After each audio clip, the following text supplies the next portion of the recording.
Hello everyone, welcome back to my mini blog. আর আজকে সকাল সকাল উঠে দেখছি আমাদের বাড়ির সামনে যে পুকুরটা আছে সেখানে কিন্তু জাল দেওয়া হয়েছে, এবং এই জিনিসটা কিন্তু দেখতে আমার খুবই ভালো লাগে। তো তাই আজকে সকাল সকাল উঠে মিস না করে ফোনটা নিয়ে কিন্তু একটু ভিডিও করলাম, যাতে তোমাদের সাথেও এই জিনিসটা শেয়ার করা যায়। তো দেখতেই পাচ্ছ এখানটাতে সবাই মিলেই মাছ ধরছে। আর এই পুকুরে কিন্তু খুব পরিমাণে কিন্তু ট্যাংরা মাছ, মনোপিয়া, তেলাপিয়া এগুলো ছিল।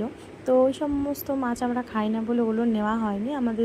আমরা জাস্ট 1 কেজি ট্যাংরা মাছ নিয়েছি আর একটা শোল মাছ পেয়েছি কিন্তু, ঠিক আছে। আর দেখো সব জল তুলে দিয়েছে, আর তুলে দেওয়ার পরে এইভাবে মাছ ধরা হচ্ছে। আমার খুব ভালো লাগে দেখতে গো।